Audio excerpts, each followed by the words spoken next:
Student इउनियननि दिनै 20थि गायसननाय सानजों लोगोसे बिथांमोननि बोसोरसालिया जथुमा बे जथुमाया दिनै 3थि साननि गेवलां मेल आरो बे गेवलां मेलनि हाबाफारिनि गेजेरजों बिथांमोना हांख्रायनाय लेखा आं नुजाफैदों आरो बेवहाय जों नुनो मोनदों जे गुबुन गुबुन फरायसा आफादा जेरैबायदि गाव गाव हारिखौ जौगानांगौनि थाखाय खामानि मावदों थिग बेबायदिनो दुलाराय सान्थाल फरायसा आफादाबो बिथांमोना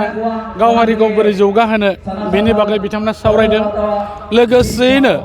बिथांमोनहा बे सावथाल जातिखौ गोजौआव लांनो थाखाय गावसिनि जे समस्याफोर दङ बे समस्याफोरखौ सरकारनाव बिथांमोना नारसिननानै समाधान खालामजानायखौ बिथांमोना लुबैदों बेनिखायनो आङो नैबे गेवलां मेलनि गेजेरजों बिथांमोननो फोरमायथिदों आथिखालाव भारत सरकारा आरो भारत सरकारनि जायहा प्राइम मिनिस्टार मानगोनां नरेन्द्र मदि जी बिथाङा भारतबर्षआव थानाय मोनफ्रोमबो जाति गोष्ठीखौ बोरैहाय गोजौ फारसे लांनो हागोन बिनि थाखाय बिथाङा गोबां नाजादों आरो खामानिबो मावबाय आरो लोगोसेयै आसामावहाय आसामनि मानगोनां chief minister doctor Himanta Biswa Sharma बिथाङाबो आसामाव थानाय गासै जाति गोष्ठीखौ बबे बिथिङै सोलोंथायानो जाथों सामाजिक बिथिङानो जाथों आरो गुबुन गुबुन बिथिङानो जायाथों माथो बोरै जौगाहोनो हागोन बिनि थाखाय बिथाङा खामानि मावदों आरो बिदिनो आश्वास होनायल' नङा दिनै आखाइजों खामानि मावनायखौबो नुदों बिनिखायनो दिनै आदिबासि वेलफेयार डेभेलपमेन्ट काउन्सिल बेखौबो होनानै बिथांमोना दिनै खामानि मावगासिनो दङ आरो बेजोंनो बे जातिखौ जौगानो होनो थाखाय खामानि मावदों आरो लोगोसेयै जोंनि बिटिआरनि चिफ प्रमद बर' बिथाङा जोंनि बिटिआर ओनसोलाव थानाय मोन 26 जाति जनगोष्ठीफोरखौ बोरै जोङो समानै जौगासार होनो हागोन एबा बैखौहाय जोङो बोरै समानै लांनो हागोन बे बिथिङै नोजोर बोनानै बिथाङा मोनसे भिजन डकुमेन्ट जोंनि बिटिआर ओनसोलाव दिहुनदों आरो बे भिजन डकुमेन्टआव नायोब्ला नोंथांमोना नुगोन जे जोङो जातिया बबेसिम आवगायनानै दं मोनफा मोनफा जातिया जों मानि थाखाय माने फावसायनानै थाखो दा बेखौहाय समानै जौगाहोलांनांगौनि सार्थआव दिनै जोंनि बिटिआरनि चिफ बिथाङाबो बे खामानिखौ मावदों आरो फैबाय थानाय समाव निस्सय जायफोर जाति गोष्ठीया दिनै जौगानो हायाखै बै जाति गोष्ठीफोरजों सावरायलायनायनि गेजेरजों जौगालांहोनायनि थाखाय खामानिखौ मावनाय जागोन आं मिजिंथिदों जोंनि ओनसोलाव जिहेतुके बाव बर'फोरजों लोगोसे बिभिन्न जातिफोरजों लोगोसे दिनै आदिबासि सावथाल जनगोष्ठीबो बेवहाय मैखोमै दङ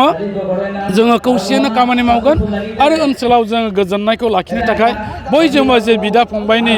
जे भातृत्व भाब बेखौ लाखिनानै जों खामानि मावनो नाजागोन।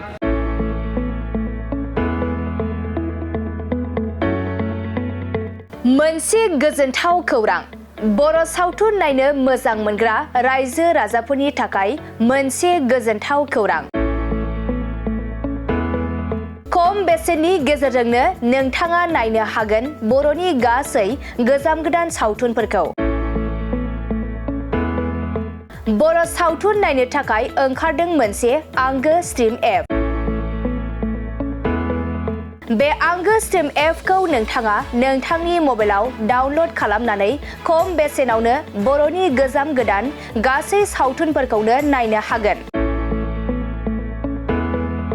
लोगोसे फैबाय थानाय समावबो बड' वेब सिरिज डकुमेन्ट्रिज बायदिफोरखौबो नोंथाङा बे आंगो स्ट्रिम एपनि गेजेरजोंनो नुनो मोनगोन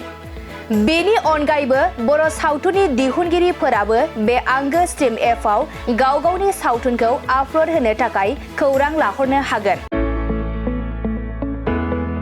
आरो जाय बिथांमोननि सावथुनफोरा इउटुबाव पाब्लिश जायाखै बिथांमोनाबो बे एपआव आपल'ड होनो थाखाय खौरां लाहरनो हागोन बेनिखायनो बर' सावथुननि दिहुनगिरि बिथांमोनहा गाव गावनि सावथुनखौ बे आंगो स्ट्रिम एपआव आपल'ड होनो गोसो दंब्ला नैबे 7086320938 जानबुं नम्बराव खौरां लाहरनो हागोन।